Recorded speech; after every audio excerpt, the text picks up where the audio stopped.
Morning, everybody, and thank you very much for joining us for this webinar. It's our second one in the NSCF. And this one is dealing with permitting, so permit requirements for natural science collections. So just an outline, I'm going to give an overview of the legislation for collecting, holding, and sharing specimens or samples. And then we're going to get some input from our expert panel. These are collection-based staff who've got experience in permit applications. And Helen James will be presenting, covering a number of different types of collections. Rihanna from the ARC, microbes, and some commercial aspects. Lee from the Durban Natural Science Museum will be looking at mostly from a mammal perspective.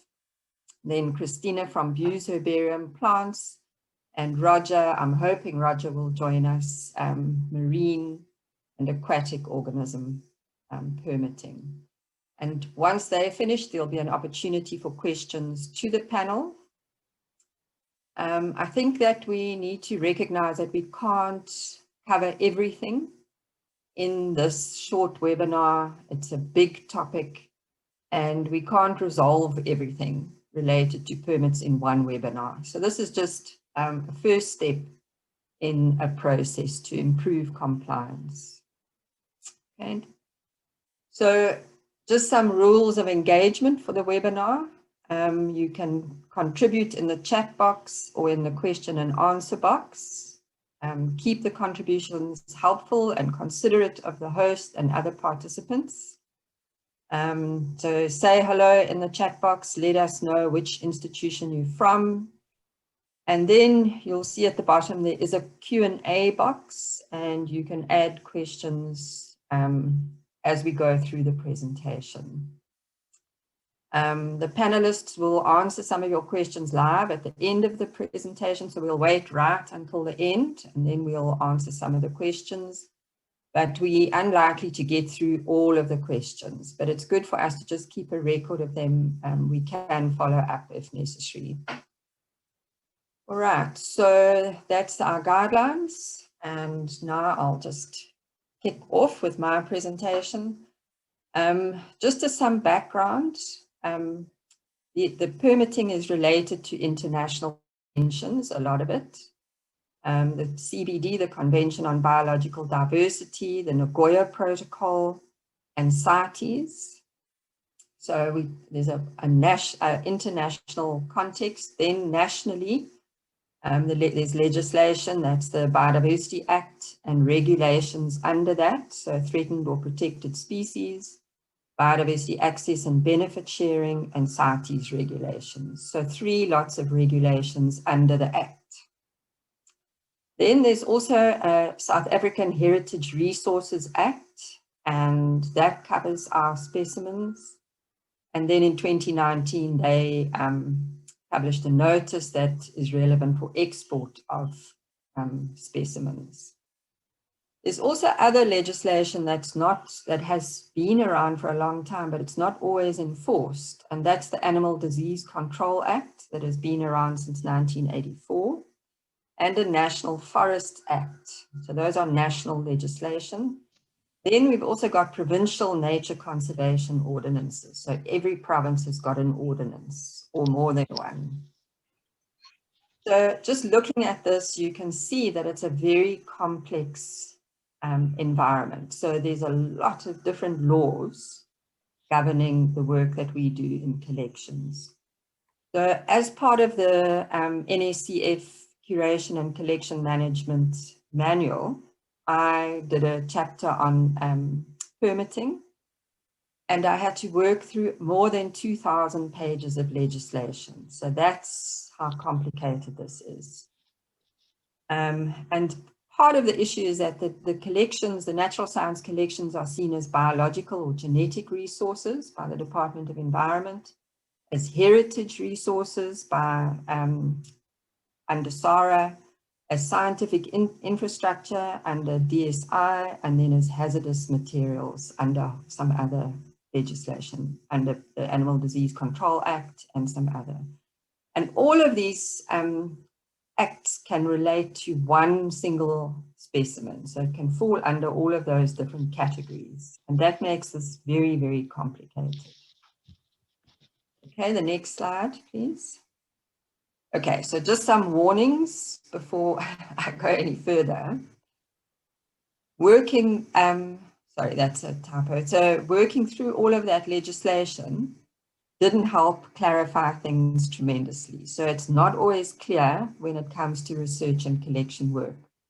So that legislation is a lot to do with illegal harvesting, poaching, trading, and not necessarily all for the kinds of work we do.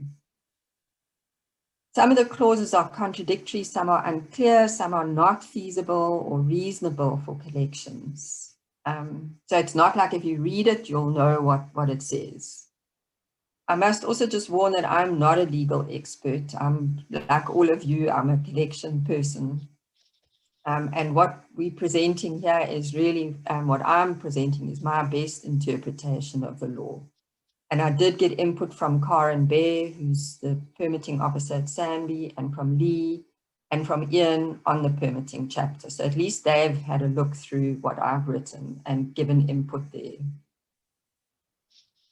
But we can't just discard this legislation because it's so confusing and complicated. You know, ignorance can't explain, you know, that won't be how you can't use it as a defense. And there are fines associated with non-compliance. So an institution can be fined 5 million rand for transgressions related to NEMBA, the Biodiversity Act. And there might be other consequences. So we've heard stories of material on loan, being sent on loan or donating material, being destroyed or blocked at customs, ports of entry. And we've had a case last year of a journal refusing to publish a paper because the samples were collected and exported without the permit. So that was an international journal that refused to publish until they could prove that the material was collected and exported on a legal permit. So there are implications. Right, next slide, please. So what do you need to do? So the first thing is for an institution to register as a scientific institution. And this is necessary if you hold threatened or protected species material or CITES listed material. So if your institution does hold that, then you have to register with DEF as a scientific institution, and it's valid for 3 years, and you've got to renew it. Then you also need a standing permit for the institution to carry out restricted activity. And that's just possessing. So just to hold the samples of any tops or CITES, you need that standing permit. Also loaning, exporting, everything, you need that standing permit. To register, you also have to provide a list of all specimens or materials of tops or CITES specimens.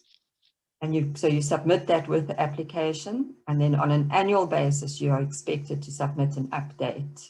So anything lost, acquired, sent on loan, destructive sampling, anything. So there is a CITES list. There's 3 appendices, and they are available on the CITES website, so they tell you which species are covered. All right, next slide. So what do we mean by restricted activity? So this is from TOPS, but it also relates, it's not CITES, but TOPS. So if you want to catch, kill, collect, pluck, pick part of, import into the country, export, just have in your possession, move, buy, receive, donate, accept as a gift. So anything to do with these TOPS species, you need that permit.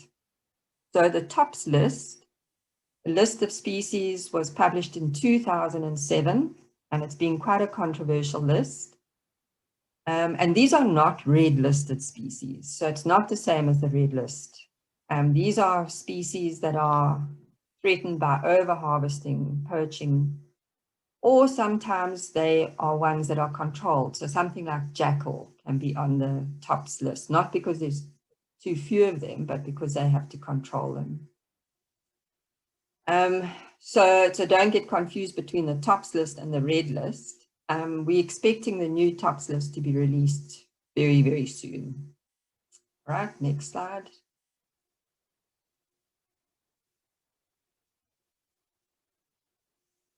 All right, now there's another piece of legislation that's only relevant to animals, but I think it's been very neglected. So no person shall accept under a permit. So you can't collect or move or touch anything that is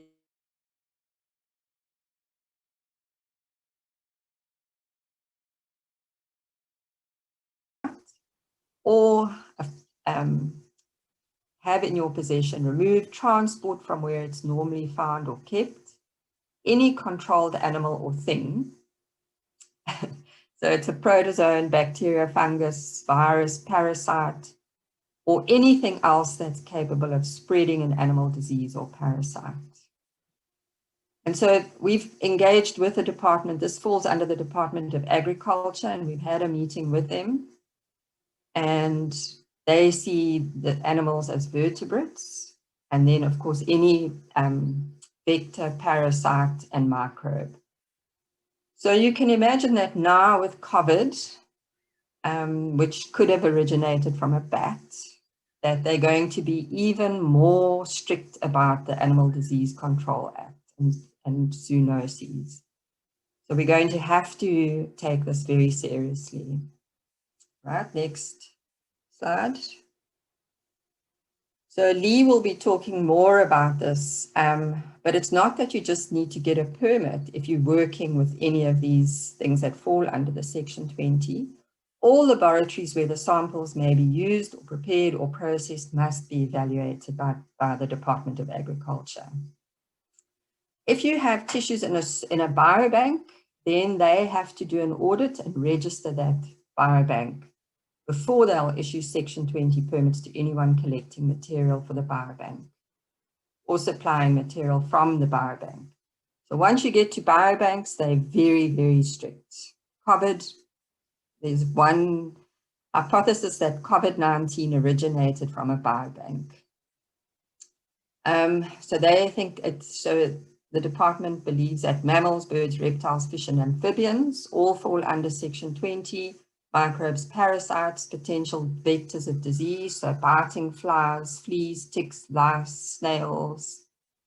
It excludes marine organisms. So it's meant to protect the spread of disease related to animals and people, but so marine is excluded. Right, next one. So what do you do to get collecting permits? And I think it's important, it's not like a recipe. One size does not fit all. So there's lots of different variables. Are you collecting a threatened or protected species? Then you need a permit for it. Even if you have a standing permit, you still need to get a permit. Will you be collecting on private land or in a protected area? You will need written landowner permission. It's also referred to as prior informed consent, and it's become very big with the Nagoya Protocol. If you're collecting in a forest or you going to sample a protected tree species or one of the champion trees, you need a license from the Department of Agriculture. If the taxa fall under Animal Disease Control Act, then you need first state vet approval, then a Section 20 permit. If you're collecting in sandparks or Sandby or Isibangaliso, those are not permitting authorities, they're landowners. They provide permission to collect, but you still need a permit from the province where you'll be collecting. So if you get sandparks registration, it's not enough. You still need the permits from the province. For non-top species, then you need the provincial ordinances cover collecting. And these are very variable. So some provinces say you only need to collect a permit to collect in a protected area, but outside you don't. Other provinces say that there's some species outside of protected areas, you still need a permit, but it's very confusing. So every province has different lists of species in different categories. Very confusing. So yeah, so it's not like simple, you do this if you're going to collect. There's all of these things that you need to consider. Right, next slide, please. All right, so just some important points. Collecting along roads, and I know that a lot of us do, collect along roads. Most of the provincial ordinances prohibit this. So they say you're not allowed to collect within 100 meters of the center of the road or 100 meters on either side of the road. So check with the issuing authority. I think Northern Cape does allow it, but I don't think the others do. We know that there's a challenge with surveys. So when you apply for a permit to collect, they want to know what species are you going to collect. But if you're doing a survey, you don't know what you're going to collect. So you can give a broad description of the taxa that will be targeted. It doesn't help us because we don't know often when we go out and collect whether we're going to collect a TOPS listed species. You might only know that when you come back to the lab. And you can't apply for a TOPS permit retrospectively. So we've asked the Department of Environment about this, and they've said that you must notify the issuing authority. So if you come back from your survey, you look at what you've got, you see, oh, this is a TOPS species, then notify the provincial authority. In most cases, when you're applying for a permit, you need a project proposal, you need ethical clearance before the permit will be issued. And legally, every specimen in your collection should have proof that it was legally acquired. So at any point, anybody can ask you, where did you get this specimen? Did you have landowner permission? Did you have the province's authority? And we've got away with it for many years, but now you actually can't send material overseas if you don't have that proof that it was legally acquired. So you can't send DNA, you can't send tissue, you can't send material on loan, some people say, if you don't have that proof. Next slide. So what about loans and donations? So within South Africa, if you're not sending TOPS species to another institution, you don't need permits for loans. That's my interpretation. TOPS listed material, then it's covered by the ordinary or the standing permit that your institution has. But something that we've never recognized before is that the receiving institution must also be registered and have a standing or an ordinary permit to possess TOPS material. So you can't easily send a loan to an institution or to a private person's house unless they have these permits. Otherwise, you have to apply for a separate TOPS permit for the loan. For donations, tissue or DNA extract, also something that's neglected. You have to go and get permission from the original permit issuing authority to donate the material to a third party. There has to be a material transfer agreement or a contract between the donor and the recipient. And then if there's commercial use, you have to have different permits, a whole lot of bioprospecting permits. If the material falls under the Animal Disease Control Act, then you have to get a Section 20 permit to supply that sample or to donate that material to somebody else. Right, next slide. If you're sending loans outside of South Africa, it should be covered by the standing permit if there's TOPS. But again, the receiving institution needs to be CITES registered. So if they're not, then you have to apply for a permit to send that loan. If the loan has got CITES listed species, then the loaning or donor institution must be CITES registered as well as the receiving institution.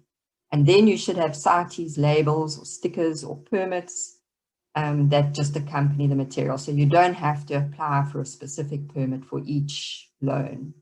If the two institutions or either one of them are not CITES registered, then you have to get a standard CITES permit to send that loan outside of South Africa. Right, next slide. So loans, donations, and tissues outside of South Africa, an export permit. So if and this is being very badly neglected. So any material that leaves South Africa permanently, so if you're donating or you're sending DNA or tissue, you have to have an export permit for biodiversity access and benefit sharing.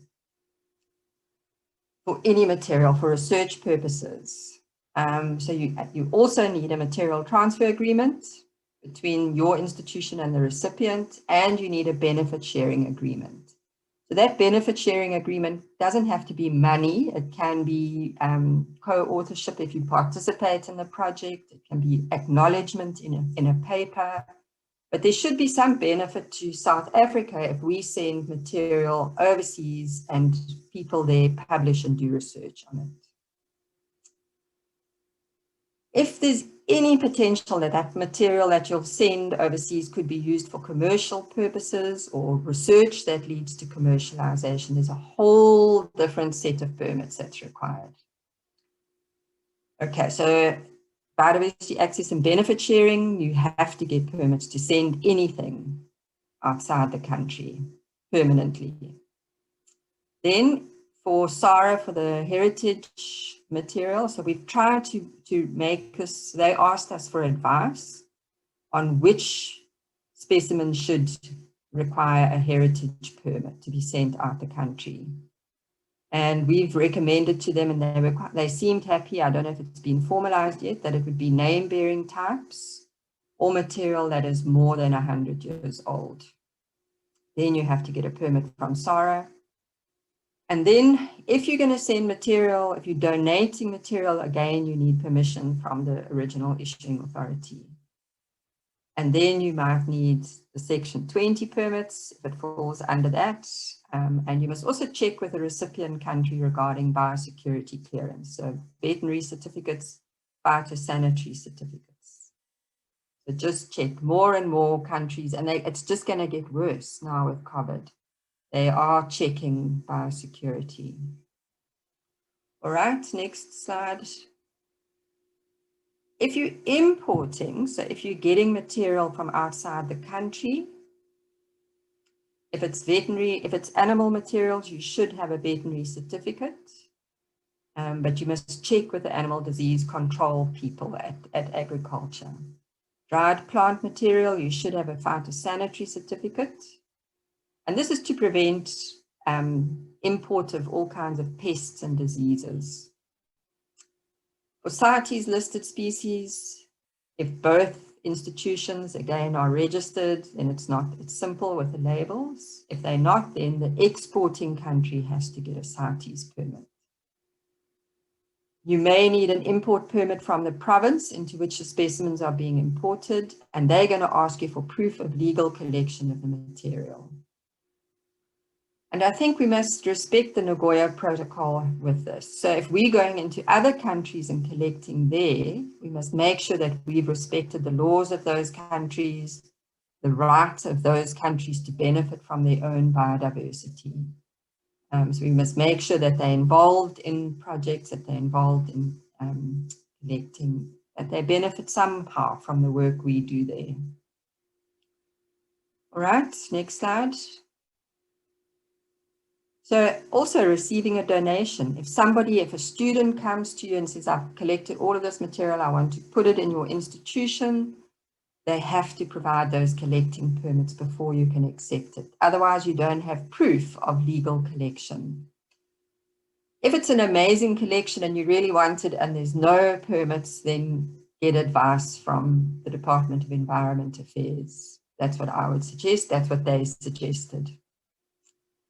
You've got to have a donation form and also permission from the original permit issuing authority to transfer the materials to a third party. And then care must be taken if the donation is considered to be from a high risk, high disease risk species. So people who've picked up roadkill on the side of the road or fished a mole out of their swimming pool and they want to give it to you. Section 20 permits are important there. Check with the Animal Disease Control Unit before you accept material. Right, next slide. Documentation. All permits must be kept on file in hard copy and or electronically, and they should be linked to the specimen or the samples in the specimen database. Records and documents need to be kept for all donations, material supplied for destructive sampling, DNA, loans. So everything must be documented and kept. And then, of course, I'm sure you know that you must keep your permit on you when you're doing field work. Right, next slide. Okay, so this, what I've told you here is what I can pick up from what the law says, but that's a theoretical explanation. I don't really apply for permits very often. But what is the reality? So you can look at what it says on paper, but how does it actually work for people working in collections? The provinces, most have developed new legislation, but it's not yet in force. I don't know why. They have very outdated legislation. It's not aligned with NEMBA. So what they do and what it says in the law are not always the same thing. Some provinces have an online application system, but when I've checked it, the only one I could see that was working properly was Cape Nature for the Western Cape. Each province has lists of species in different protection categories, and that informs which permits should be required for whatever you're going to do, but those lists have outdated names, and so it's impossible to really know what you need to do to get a provincial permit. I picked up in one province, they used 3 different pieces of legislation. On one, the wild dog, Cape hunting dog are vermin, must be shot on sight. In another one, they protected. So that's just makes our life really difficult. But I think that's where I'll stop. And at this point, ask the people who regularly apply for permits or work where they're doing things that need permits. So we're going to start with Helen James from Albany Museum. And I'll ask her to introduce herself. Over to you, Helen.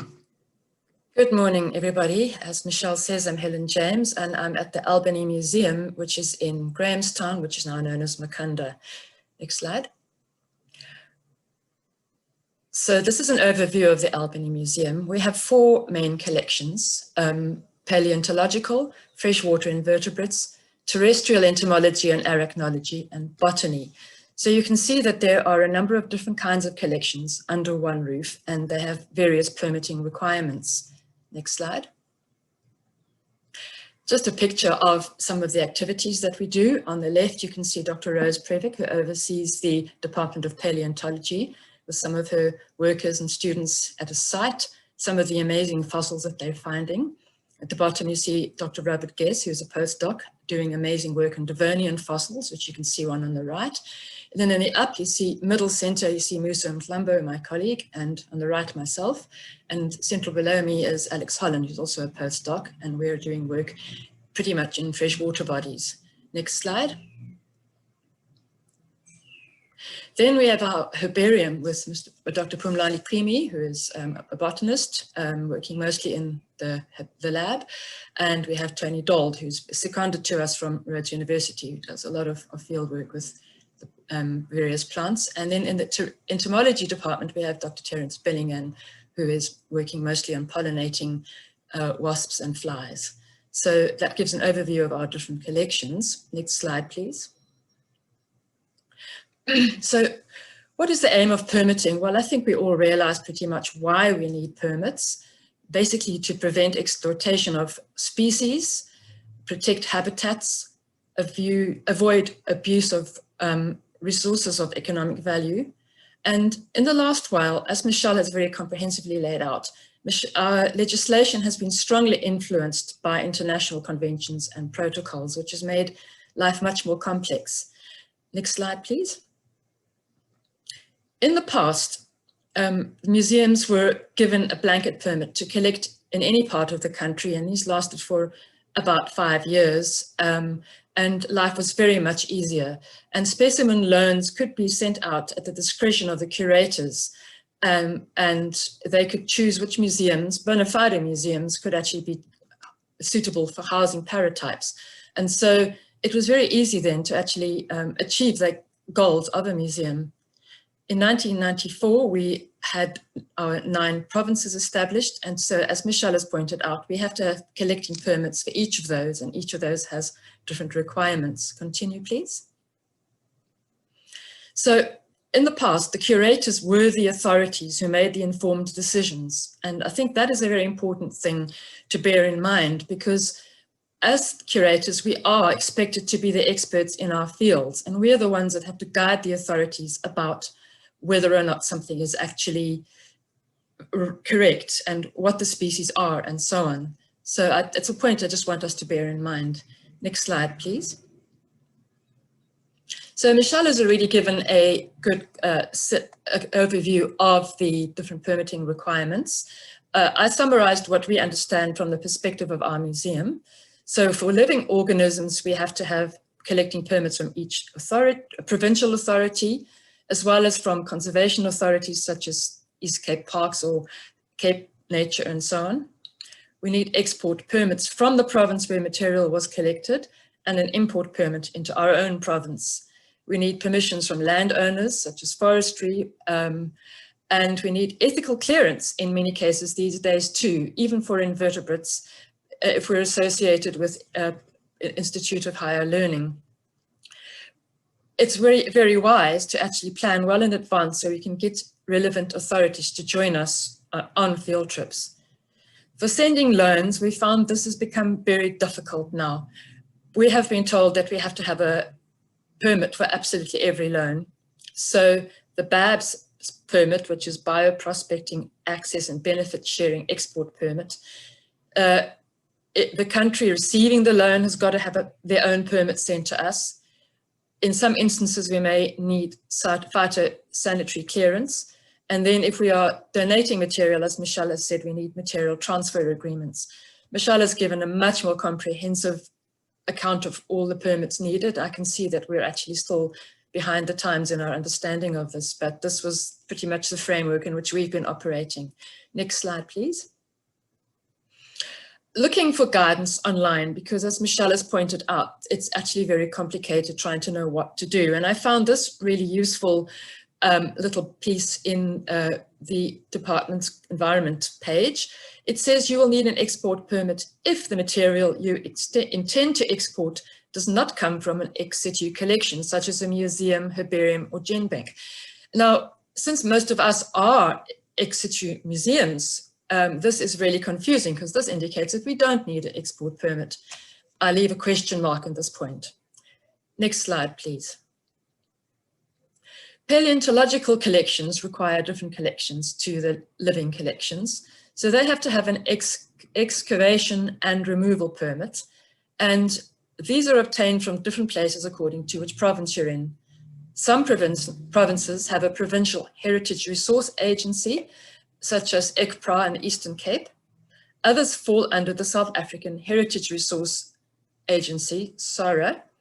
And in order to get the permit from a specific site, you have to get a letter from the landowner in advance. About 4 years ago, SARA introduced a formation permit for exploration where one could actually get a backdated permit if you hadn't had a permit before. Obviously, one needs prior permission to collect in national parks. And for loans or donations of material, a permit is required from SARA. So most permits can be applied through the online website, which is SARAS, except for Eastern Cape Province, which is not actually connected to this. And this presents its own set of challenges for those in the Eastern Cape. Next slide, please. So for the natural living collections, we also are now required to have a SARA permit. And if you just go to the next slide, I've highlighted the details in bigger font so you can see. The Act of 1999 says that natural history collections and specimens, in particular type specimens in all disciplines, including zoological, paleontological, and botanical specimens, have to have export permits from SARA. So now we need to have export permits from both Environment Affairs and from the Heritage Council for preserved animal and plant specimens, or so it seems, although Michelle pointed out there were some nuances within that regarding to SARA and the type of types and so on. Next slide, please. I think it's very important to show some positive working examples within all this confusion. And my colleague Musa Mplumba has managed to establish a very positive working relationship with KZN Wildlife. And with the colleague there, they actually have a really good working relationship. So Musa actually gives a warning to Mr. Kubela, and actually then he puts it into his work approval form for the year work plan.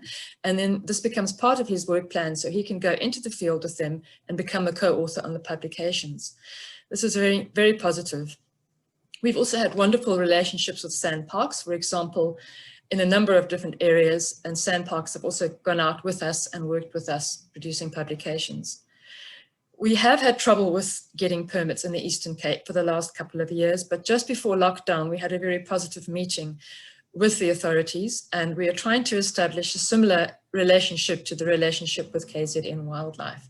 So we're looking forward to a positive and more constructive interaction there. Currently, we've been waiting for nearly 3 years for certain permits, and it has made achieving anything very difficult. But looking forward, we trust this will change. Next slide, please. This is just a picture of Musa and colleagues with their colleagues on the left from KZN Wildlife, and on the right bringing in experts from other countries, showing that it is possible to actually still achieve things with the right permitting. Next slide, please. So we realized that there really are a number of obstacles with permitting, and we worry about the lack of opportunities, the lost opportunities. By needing a permit for absolutely everything, we can miss out on collecting something really special for the collection. How can we change this? Can we change this, or do we now just shrug our shoulders and say, okay, well, we can't collect this thing and we'll never collect it, and so it's a biodiversity knowledge lost forever? How do we deal with that?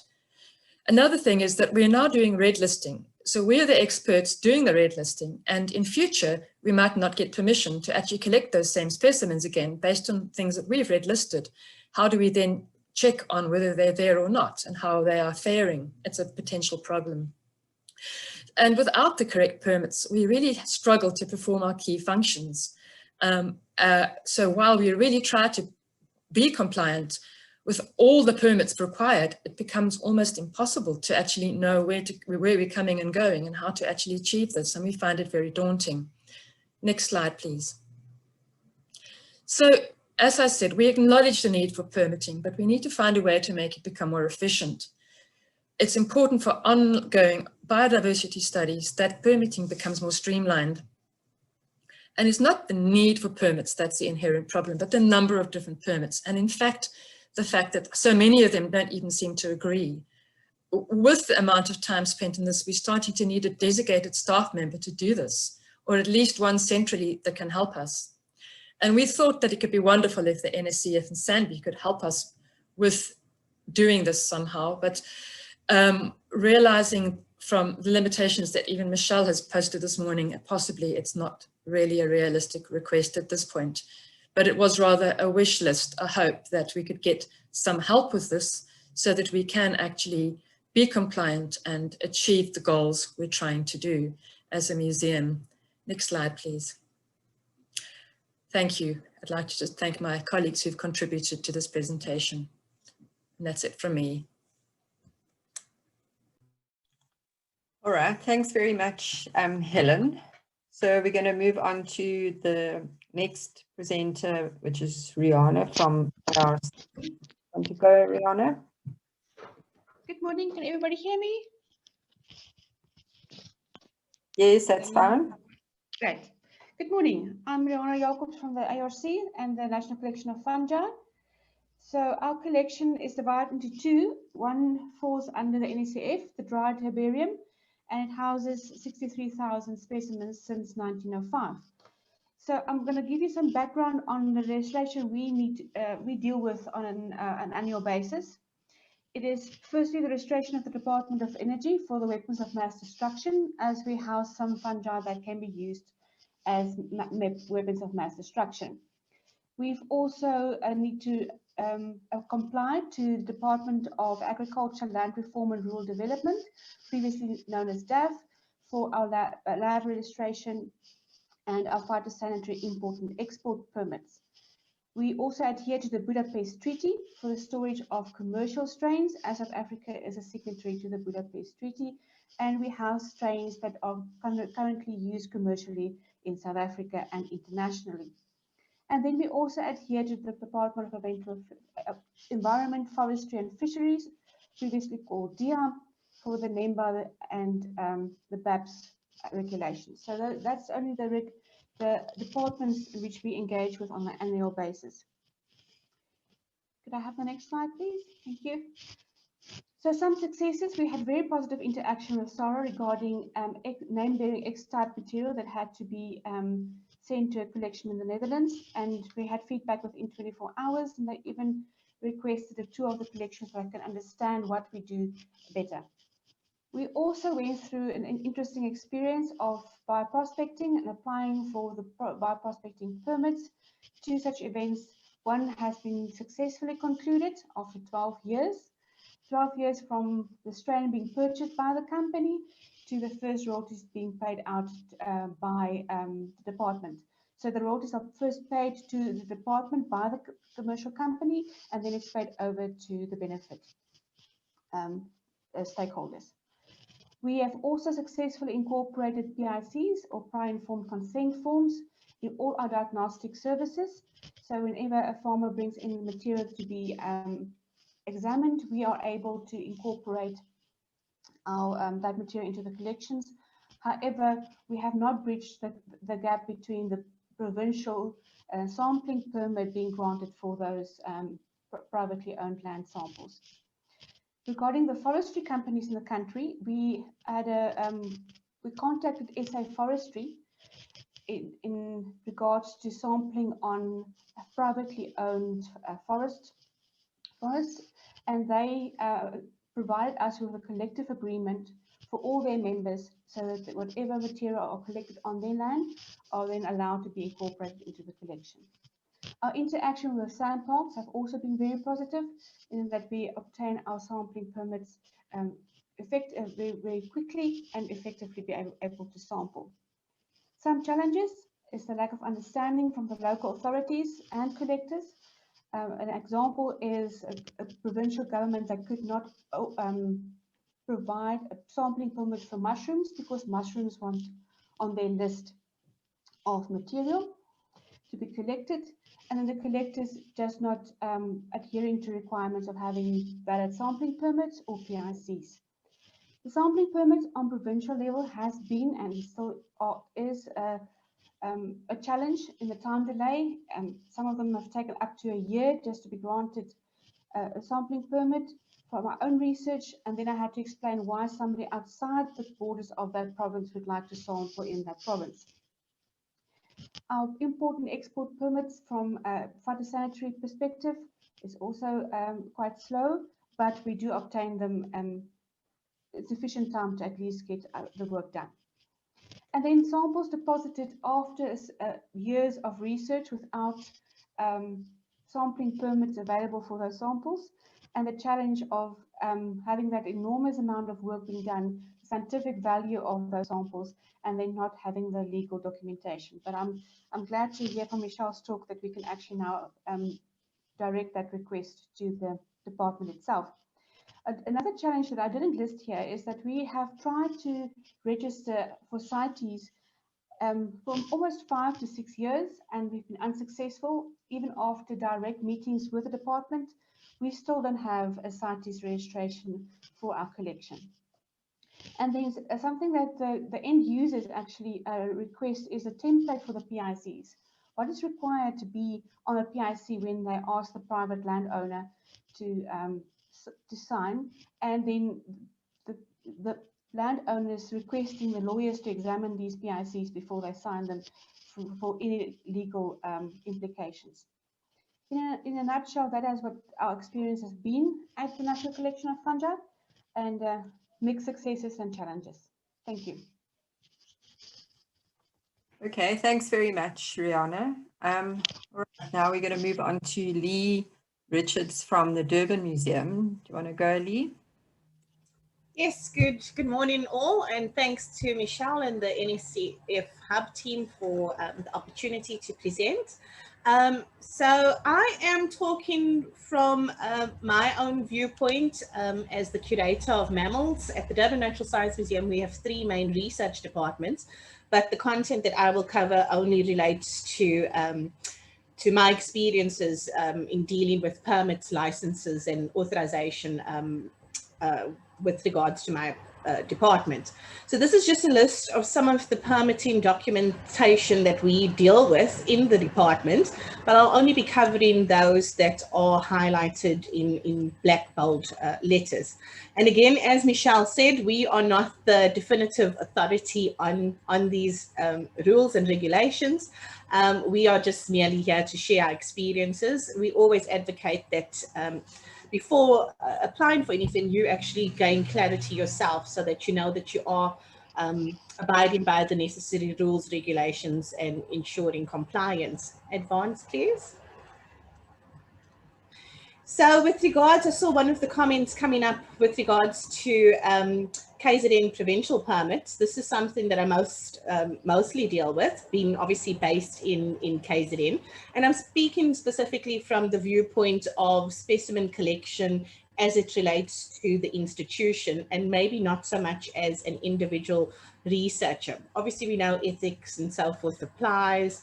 But with regards to a query that came from Roger, if you actually have a look at the application form for the registration of a research project and or scientific collection permit, there's actually a section that says for collection or other listed activities in connection with indigenous species for scientific purposes throughout KwaZulu-Natal. So technically it would encompass any work within KwaZulu-Natal. So just have a look at the form available. It's a nice PDF format, easy to fill in, and just have a look at that with regards to sampling done within KwaZulu-Natal. Advance, please. So I've always found it to be quite pleasant dealing with KZN wildlife. I've been doing so for the past 10 years since I've been here at the museum. There are certain challenges, nothing too major. Issuing times can vary. So if you are planning any field work for the purposes of bringing in specimen material to your institution, please expect that it could take up to 3 to 8 weeks for your application to be issued. It's also very important to peruse the terms and conditions under which your permits are issued. Something that I found not necessarily with KZN wildlife, but with permits from other provinces, there's a clause that indicates that specimens may not be transferred to any third party without the prior consent from the department. This becomes somewhat challenging, especially when you, in terms of service delivery, want to dispatch loans as quickly as possible. But I found once you have established a rapport with a department, it does become a bit easier. It's getting over that initial challenge of who to contact and what exactly is required.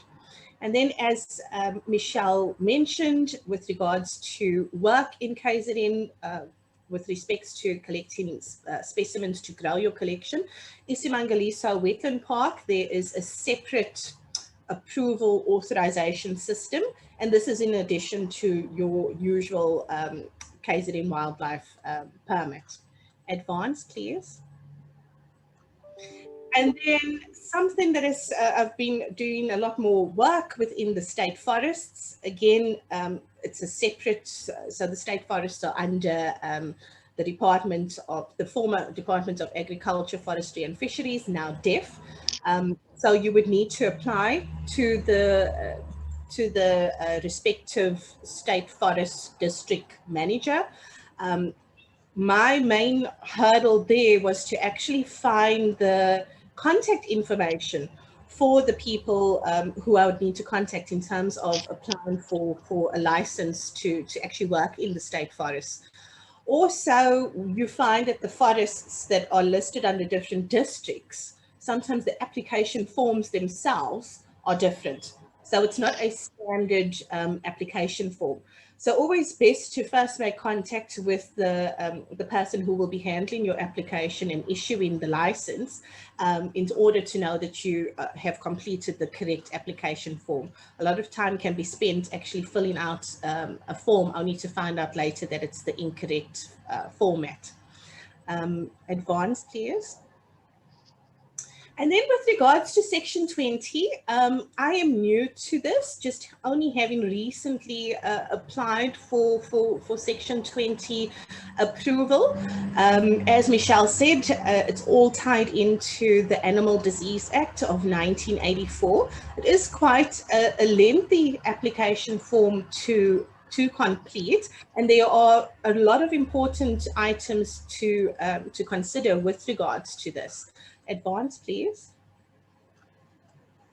So one of the main obstacles in terms of expediting the process of Section 20, your Section 20 application, for each area that you will be working in, and I'm specifically taking it from the viewpoint of collecting specimens to grow a museum collection, you would need to obtain letters of consent or approval or confirmation from the relevant state vets. Now, this information is not readily available online.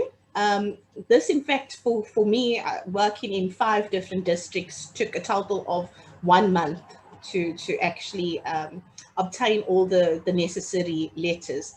What's very important here is also to provide a synopsis of the work that you will be undertaking, so that it's easier for the state vets to actually understand the nature of your work. And please pay special attention to, you know, how the specimens or samples will be treated in transit, and also at the institution where, you know, the final destination is. Advance, please. There are also important considerations when it comes to infrastructure and equipment requirements. So this is an extract taken from the Section 20 form itself. They want to know what are the facilities handling capability for the handling of the samples or the animals listed in the study. Obviously, if you're working with vectors or vector-borne pathogens, there are even more stricter requirements.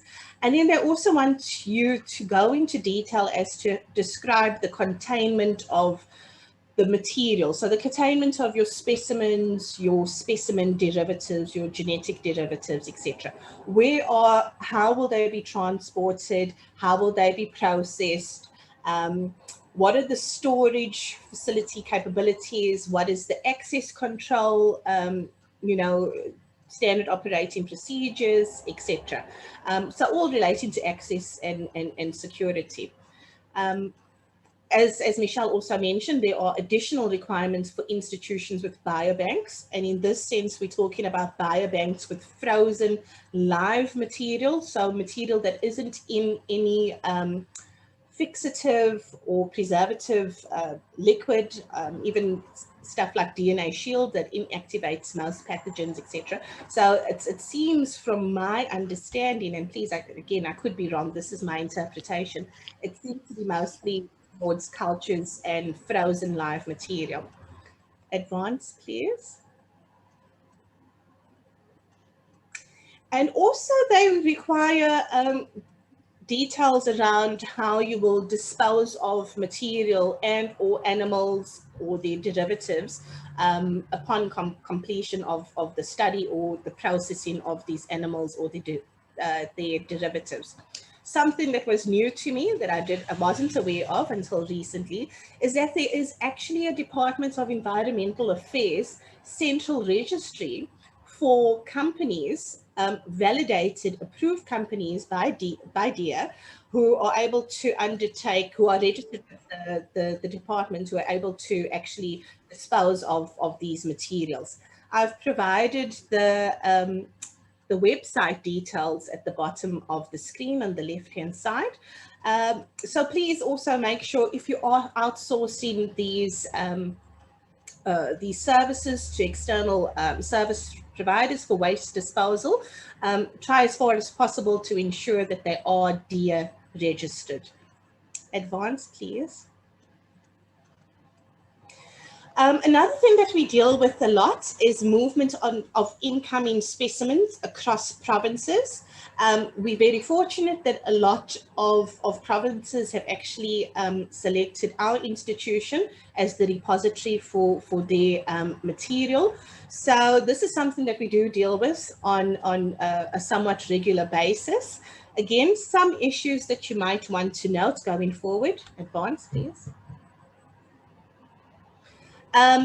Depending on how the length, so for instance, if specimens or samples are coming from, let's say, the Northern Cape destined for KwaZulu-Natal, yet there is a notable stopover point, let's say, for instance, at Gauteng, you might actually require export-import permits that also covers Gauteng, apart from just only Northern Cape and KwaZulu-Natal. Again, this is largely dependent on the time that the samples will be held in transit in another province.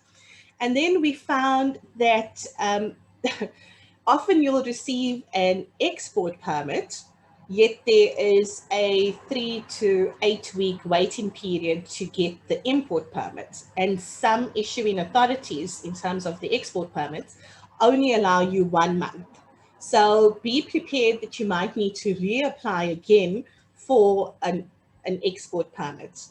That obviously does have some financial implications as well as time implications. And then something to keep in your thoughts is obviously the Section 20 requirements for transport, especially of vertebrate specimen material. If you follow the UN 3373 category B, and if it's coming by road freight, the packing instruction 650, you should be covered. The packaging requirements are readily available online, and just try to ensure as far as possible when you are transporting animal material that you comply with those requirements. And again, check your terms and conditions, especially when it comes to third-party use. Rather be upfront as to what these specimens will be used for and why they are being imported or exported, and then engage with the authorities to explore the option of perhaps foregoing that clause and allowing you to, if documented, to actually provide this material to other third parties. Advance, please. And then an important one, especially with a lot of material that we had coming from Mozambique and so forth, and this is something that I was actually introduced to by my predecessor, Professor Peter Taylor, is a veterinary import for preserved animal material into South Africa. So this is apart from your usual provincial import permits that you would require. So the challenges here, this is obtained from under the Directorate of Animal Health. There are several, if you look at the site, there are several application forms currently available. Obviously, most relate to agriculture and farming and so forth. But there are others that relate to more pathology specimens, which it seems where our type of specimens fit into, the category that our specimens fit into. So there's some uncertainty regarding which application form actually applies.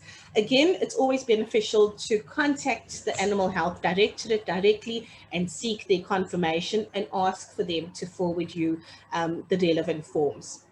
As I said, a provincial specimen import still applies.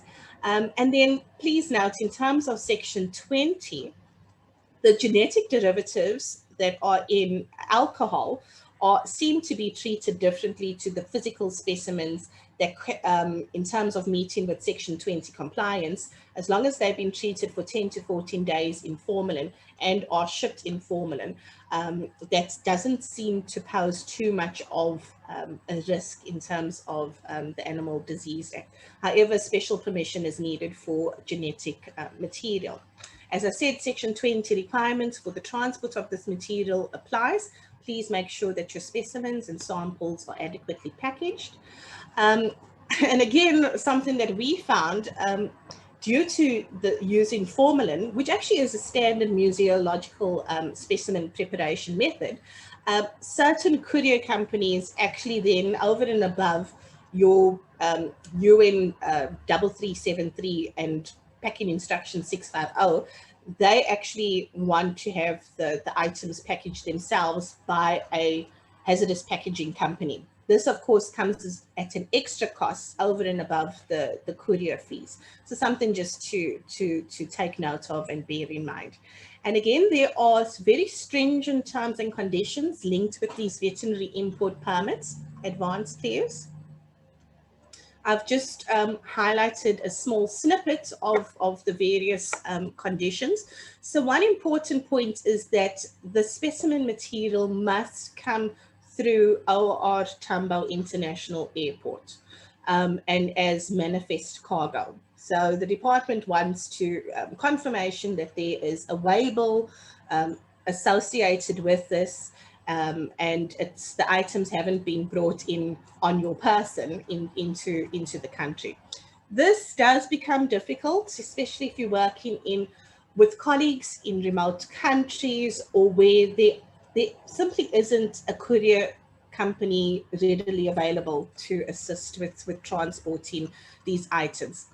My advice is engage with the department to try to navigate this territory and to explain where there might be some issues and then seek their advice.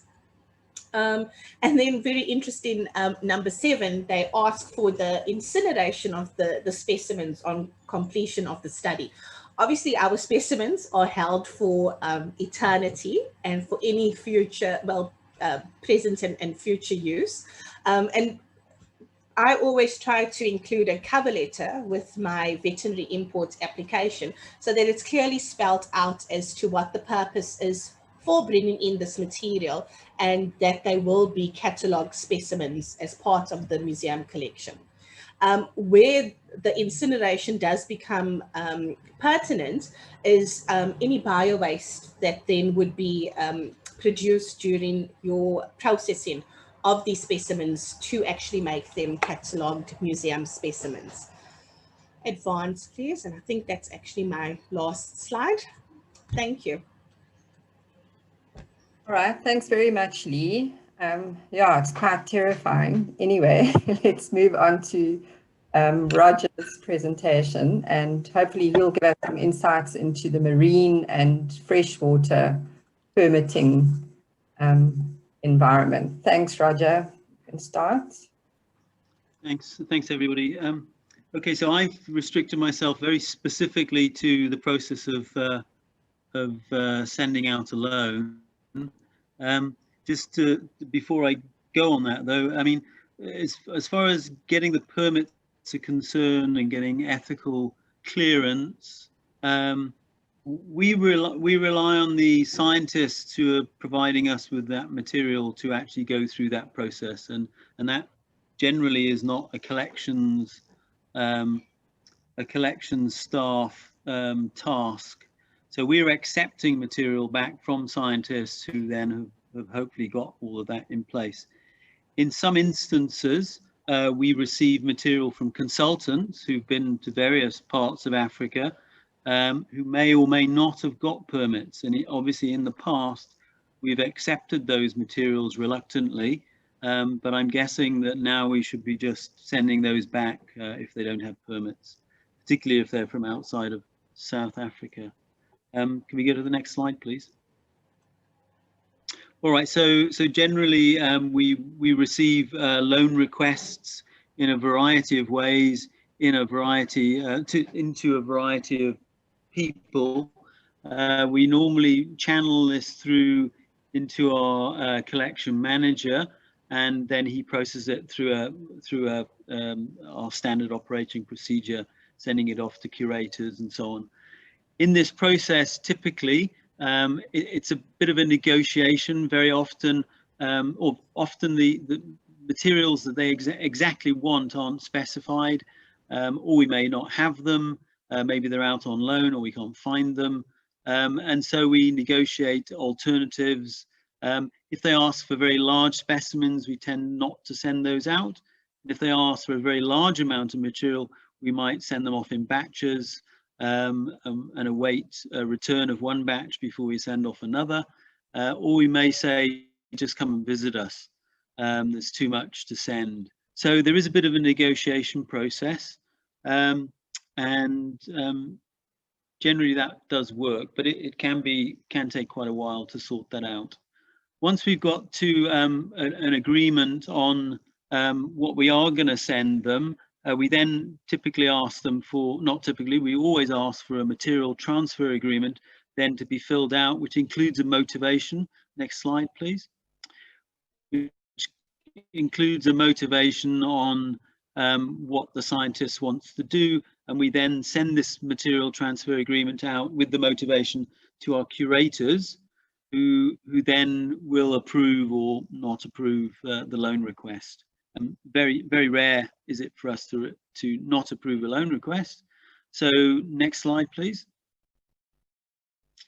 So yeah, okay. So there's normally a list of materials that are required and the motivation there. Next slide, sorry. So what goes into a parcel, a loan parcel?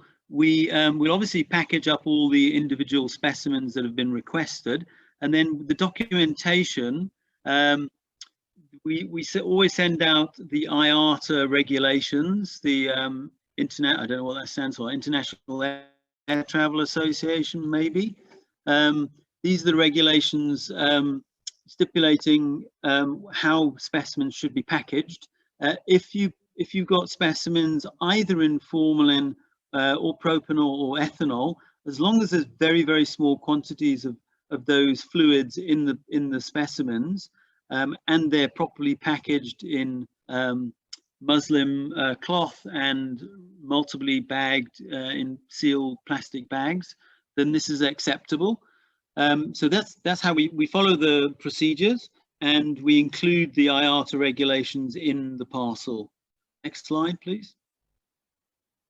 In addition to that, for fishers, we have an exemption permit from the Eastern Cape Nature Conservation Department. This exempts us from having to apply for every permit. This is something that we apply for annually, and it just absolves us from having to, every single permit loan, having to apply for that every single time. I don't quite know how kosher this is. I know the Albany Museum have tried to get this for invertebrates and they've failed for some technical reason. I'm not quite sure about that. But for fishers, it works. So we include this into our documentation. Next slide, please. In addition to that, we typically ask the loaning scientists if there are specifically in-country regulations. Australia, almost every province in Australia has got a slightly different import permit, and we get that from the scientist and we fill that out as required. That's an example of one of them, and it seems to change quite regularly as well. So we always ask scientists for this information and for relevant documents. Next slide, please. So, okay, so what we put into our parcels are the loan document that we generate from Specify. That's our own internal invoice, which lists all the materials that are being sent. We've got the IATA regulations, the Eastern Cape exemption permit, and any foreign documents that are required. We have 2 copies of all of these documents. We put one on the inside of the parcel, and we've got one on the outside of the parcel. So hopefully that reduces the need for anybody to open the parcel. And so far that has worked. I'm very much aware that we haven't in the past applied for Section 20 permits or any other permit, export permits. We have on very rare occasions sent out CITES animals. We've sent coelacanths, actually, and whole coelacanths as well. We haven't applied for TOPS permits. As far as I can remember, we've not sent out any TOPS materials. Other than that, next slide, please. I think that might be it. Okay, so with regards to postage of how we actually do this, we never use courier companies. They are extremely complicated. They don't seem to take any notice whatsoever of the IATA regulations. They seem to have their own much more complicated regulations. So we don't use couriers. We use the registered service of the post office, and we fill out their forms. These are a couple of examples, and this seems to work very well. We get a tracking number, and they go, they arrive on destination on time, and we've had no real problems with this at all. But couriers are just incredibly complicated and difficult. I think that's the next slide. I think that's it, actually. Yeah, that's it. Okay, thanks very much. I think what we obviously are fully aware that we're not completely compliant with the regulations. They're extremely complicated and confusing, and we definitely want some advice and guidance from everybody as to a list of steps that we need to be fully compliant. I think that's it. Thanks. Okay, all right, thanks, Roger. Okay, I think this is the last presentation by Christina from the Buse Herbarium. So now we'll get a perspective from the plants. You can start, Christina, thank you. Hello everyone, I'm Christina Potgieter-Curry and I've been a technician in the Buse Herbarium in Pietermaritzburg at UKZN for over 20 years. And I felt like naming my talk, How to Avoid Permits for 20 Years, but that's not quite true. Because we're a teaching and a research herbarium, we find that we have to negotiate a red tape surrounding permits, and it has increased over the past 20 years. And because we also serve a wide diversity of researchers, postgraduate students, visiting scientists, we have constantly had to find ways to make things easy and clear for our researchers and our students. They often come to us in the herbarium and expecting us to answer all permit-related queries, whether plant, animal, full specimens, DNA sampling, you name it, they expect us to know it all. And of course, that's not possible, but we try our best. We also then have to give them advice on the best methods for postage or couriering, and I agree with Roger. Using courier is not, obviously people think it's a safer route to go and it is quicker, but they do seem to not understand some of the regulations as well. And you think that you're compliant and then they'll throw another spanner in the works. I also think with COVID, we're not going to find as many scientists visiting us in the foreseeable future. So making sure that we use correct methods for postage is actually quite important. And we're also going to have to start looking at doing things like scanning specimens or photographing specimens more. But that's a different conversation. And then you also have to know the international and country-specific regulations. And like Roger, I also often rely on the actual scientists, because if they want to get their specimen there, then it's up to them also to find out. But of course, we need to be able to assist them. What often happens is foreign scientists come to us, they get a permit to collect here, and they have to get a letter from the local herbarium or museum stating that they will allow them to lodge vouchers with them, but normally they like to send a duplicate set back home. And it's back home where there's a whole other set of regulations where we then rely on their advice as well as to what they need. So perhaps being a university herbarium, we have also a few other dimensions to what we need to do. Next slide, please, Fulu. So where have we had successes in CITES? It's quite important for us because we do a lot of orchid research in our department. We have for many years had researchers that focus on orchids. And when I started in '99, we had a problem where Kew wouldn't send us a loan of Orchidaceae because we weren't CITES registered. We were all shocked because we knew we were. And then we realized that the authority, I think it was Environment Affairs at the time, had apparently written a letter to all institutions that were CITES registered and said, do you still want to be registered? And our letter happened to go to a very strange address that didn't come to us, which upset us because they know where we are and they really could have followed up on this. So a number of herbaria in our country had to reapply for our CITES. Unfortunately, since then, it's been fine. I feel sorry for those people that I've heard today that are battling with CITES, because it really, for us, is the least difficult permit to deal with. We manage our CITES postage very easily through a cover letter that we fill out, that we get from our KZN Wildlife, our Provincial Nature Conservation Agency.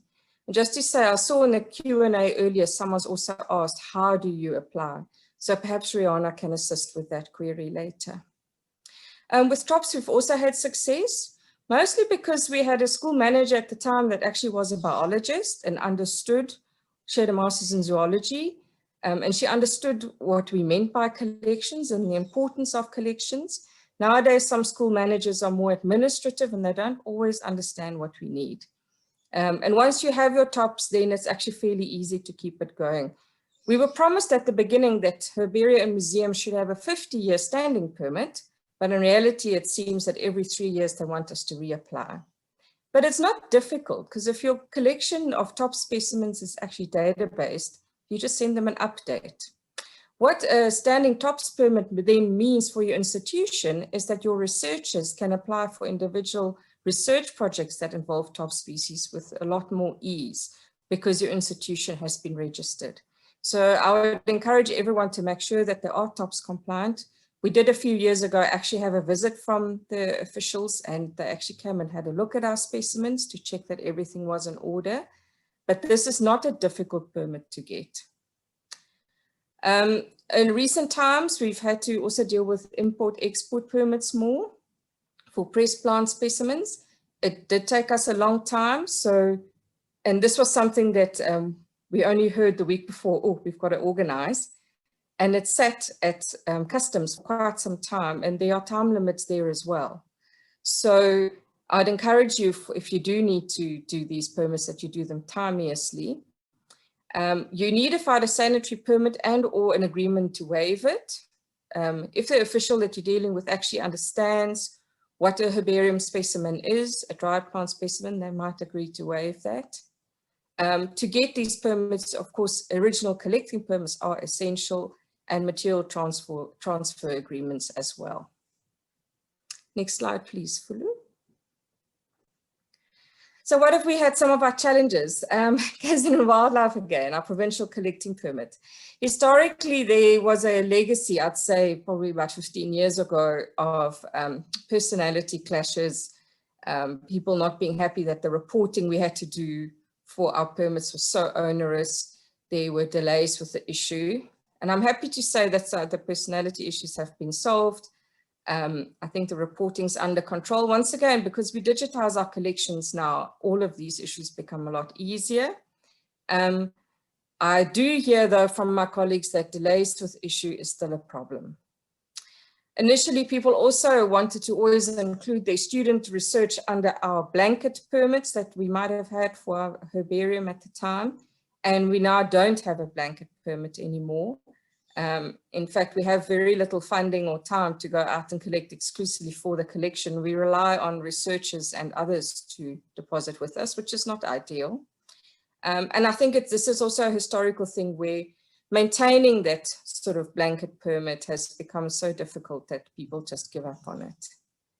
And the result of this for some time at UKZN has been that people chose to work outside of KZN wildlife reserves because of permit constraints. And working at Isimangalisa Wetland Park, which also added an extra layer of admin. And that's really, really sad because these are areas that should be studied and people were actually actively avoiding them. So to me, there's something wrong there.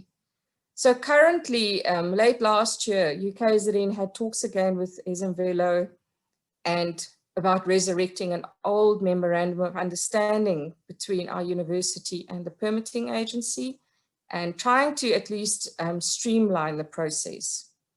So unlike the discussion earlier, this is not about linking with a specific individual in the conservation organization. This is about perhaps getting a system where a researcher could apply for permitting for a range of projects that they plan to do, but they don't know yet which student is going to work on it. And then when they actually have that student, then you could actually just get that student on the permit and possibly make it a quicker process. Because especially with things like honors projects, which are only a year, and master's projects, even though they're about 2 years, they often only include one field season. By the time that the student has applied for the permit and actually received it, that field season could be gone. So there has to be a way for you to actually plan ahead. And people would then say, oh, well, then just get the students to work on material that's been collected already. But we're trying to train people here, and applying for permits is actually part of their training. So there must also be a way for us to include the students in that so that they can get used to it for their future careers. And then, of course, we all have limited staffing and it's not going to get any better. So the more and more permitting administration we have to do, the less time we're going to have to actually care for our collections. Another issue that academics have is that excessive permitting requirements disadvantages those researchers in the biodiversity field compared to their colleagues in other disciplines, because they simply just can't get as much work done. And then that's linked to performance and such. They also find that it stifles research and international collaboration. So we're always encouraged to do international collaboration, but to get the paperwork done to actually make that happen in the biodiversity field is not easy. So I do believe that we need to actually look at these things. Next slide, please, Fulu. So I thought of some possible solutions, and I'm now being an idealist, and I think this is why I was put at the end. We do need well-publicized permitting guidelines, and I think the NSCF Collections Handbook is a very good first step. The NSCF in general is already very beneficial for all of us, just simply because it's so much easier to have information exchange between us. A number of us sit on working groups for collections now through the NSCF. And for us, it's now so much easier to say, you know what, I know Lee can help this person with a zoological question, or Roger can help this person with a marine question. So it's already had the effect that we've at least been able to know who to ask for advice. But I strongly believe that the permitting departments in government need to engage with us. We are often expected to engage with them, find out from them what the requirements are, guess when there are new regulations in place. But we in the same places where we've always been. Every single herbarium in this country, in the world, is registered and on Index Herbariorum. They know where we are. They need to actually come to us as well. What we do hasn't changed, but their requirements are changing. So I do believe that we need to engage more with government, because it should be a two-way street. One institution that I don't see mention of often is the NRF, which funds a lot of the research in this country. I believe they should also bridge the gap, because the permitting we're talking about here is for collections, but our researchers also need advice on general collecting, bioprospecting, agricultural issues, phytosanitary issues, ethical issues, anything related that could be medically related, what to do about genetic samples. And I think there's a gap there. And I know that I'm often expected to know all of this, and I just can't. And I think if the NRF is going to fund research, they should perhaps also take some responsibility to make sure that that research is actually ethical and sound. And they always ask that you show that you have got all these permits, but I'm not sure how far they are going and actually advising people and assisting between researchers. And I see Michelle here says that the Animal Disease Control Unit at Agriculture has been great about engaging. Yes, and the Heritage Association as well. So that's good, but we need more of that. And I also think we shouldn't just blindly accept. We should expect permitting to accommodate our needs. We didn't ask for it to come to us, but it's our jobs to deal with it. So I do think we need to, I'm not saying we must be non-compliant, but I do think we need to sometimes push back and say, do you really understand what we are doing? And how does your permitting regulation apply to us? Instead of just saying, oh, okay, I'll fill out another set of forms because you're telling me to do that. So I do think that through the NSF, we have an ideal opportunity to engage with these departments, and we really, really need to take this opportunity. The NSF might not be with us forever. I hope it is, but they could pull the funding for it tomorrow, and then we're stuck again.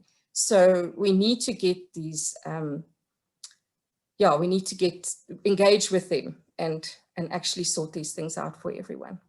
So that's my 2 cents worth. Thanks for listening.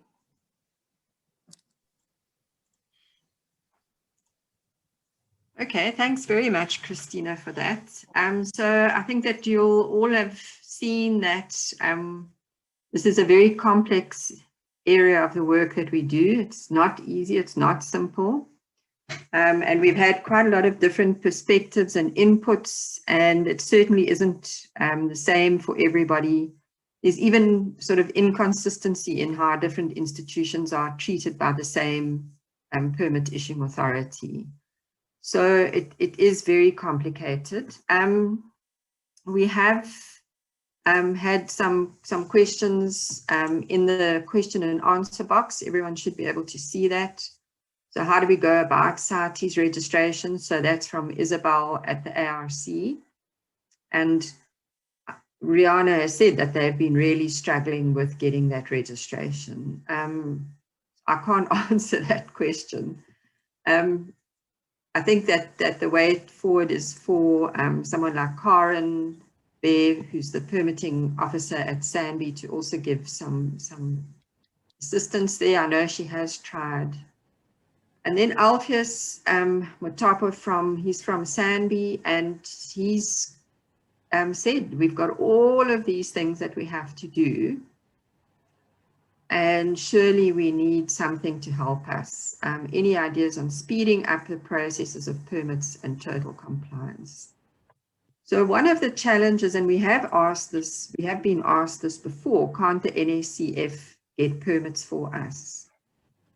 But of course we can't do that because it's a permit is like a legal document. And so obviously it's very difficult for something like the NACF to promise or to commit through a contract to a permit issuing authority that there will be compliance. So who would be in trouble if an institution didn't comply with the requirements in that permit? So it's not possible for us to do that, but advice we can possibly provide. And I'm thinking that we do need to compile more of the information into documents and put it on the NACF website. So like Lee was talking about the contacts that she's got for state forests, we put those on. And there were some other people who've said that they've managed to find contacts. And I think it'll be good we have to share, we have to also then remember that there's POPIA, so the Protection of Private Information Act. So we have to think that about how we don't transgress with that legislation. But I do think that providing more information for people in an accessible form will help. Okay, so those were the two questions that came in on the Q&A. And then there's been discussion sort of going on in the chat. Anything from your side, Fulu? No, okay. So can the participants ask questions, or are they all permanently muted?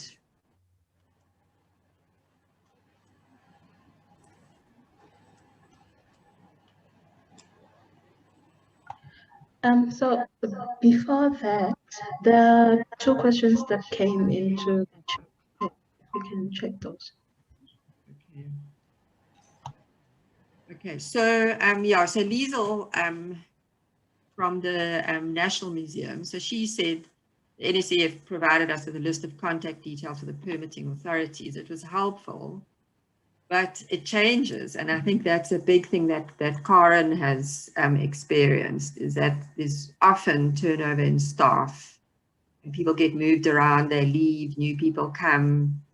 And so that list would have to be updated on a very regular basis. And it's often very difficult to find the information, but I think we can at least try.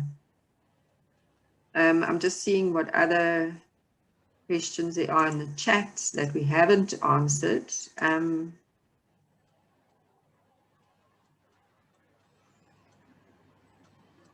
there's issues around the permits, the standing permits, and they should follow up with permitting authorities. So I think that we do need more engagement sessions with the provinces and with the national department. I know Karen did organize, but I think it was only for Sanby, a very useful session with the CITES, TOPS and BABS people from the Department of Environment.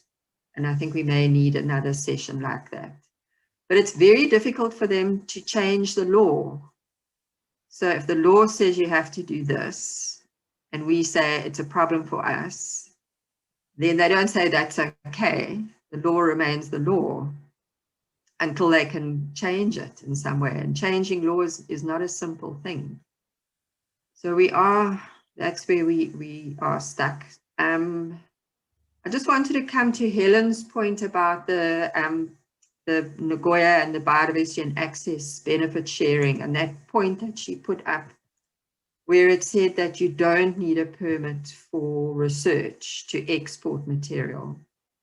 So this is another complication, is that laws get amended.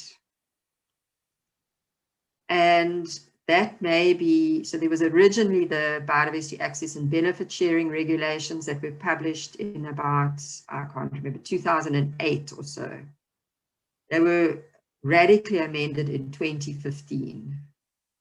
And so if that's a document pre-2015, it says one thing, but the amendment published in 2015 will say something else. So I've made this mistake. I've found like a document like the TOPS regulations, and I thought, okay, that's it, I've got it. And then I found out that it was the wrong version of it. And like TOPS has had about 4 or 5 amendments to it. And so, and it doesn't republish the whole set of regulations. It just says what's changed. And so you're jumping between 4 or 5 different documents, trying to figure out what it means, what's changed. And so it really is very, very challenging, very challenging.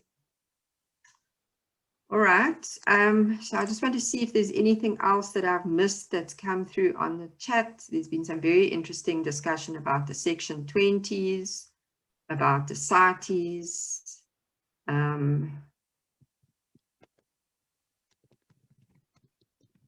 the issue about individual contacts at permit issuing authorities versus MOUs with institutions. I think that there's quite a lot of very interesting things that are in the chat that everyone can follow. There's a question from Gareth. From Gareth, in the Q&A or in the chat? In the chat. It says, what is the major risk of general permits for museums? What is the risk of general permits? So I do think that that is something that we can try and follow up with. I mean, I know that, and Karen might be able to clarify, we have had some institutional permits for SANBI, and you just have to put everybody's name on it. And I think it covers, it's not like every project, every time you want to go out, you have to go and get a permit for that particular project. And if we could try and negotiate those, that might be a way forward. Karen, I don't know if you want to come in on that. Yes, I can perhaps try and come in. These blanket permits are not very much liked by most of the provinces these days, and especially if they have these long lists of people listed. So what we are trying to do, we're actually going back in SANBI to all the heads of cost center, rather applying for the permits on behalf of the people that reports to them. And the reason why we're doing this is, if there's a transgression by any of the people listed on the permit, at least there is a way of doing some damage control by prosecuting these people, because else what could happen is that the institution will then be blacklisted. And it has happened before, so be very careful that you actually look at what the permit conditions is, and that the people that you actually put on the list, you really want to put on the list, and that you can trust them, because ultimately your name is going to appear on that court procedures. So just be very careful. Yes, we are trying our best to see if we can actually get permits for more than just one person, because ultimately it is a costly exercise. Although something that has happened recently is that, for instance, Northern Cape has actually said to us, if we do a MOU with them or some other agreement, they will start not charging us for all these permits that we must apply for.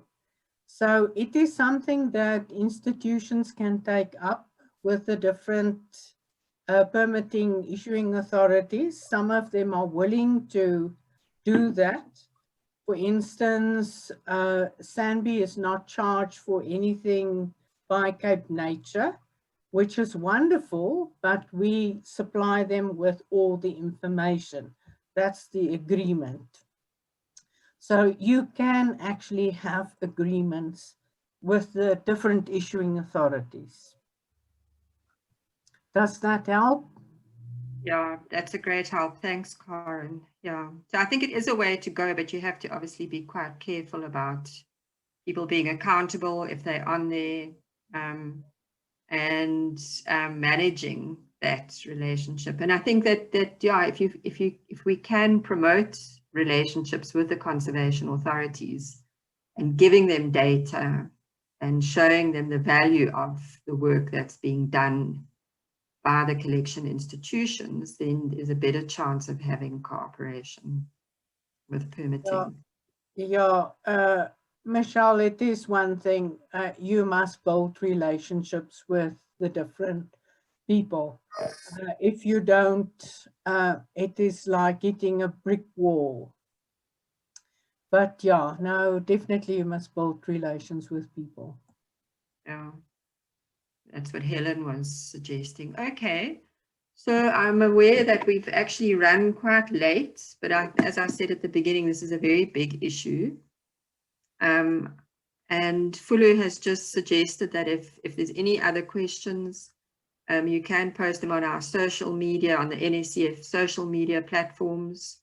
And we can answer there. So Facebook page and YouTube. This has been recorded. I think it will be available somewhere. You can tell us where if people want to rewatch it or promote it, then it will be available. The presentation we will also make available. And like I said, this is not the end of the story, so there will be more discussions. We've got to try and resolve this. I'm aware that it's a real constraint for the work that the collections institutions need to do.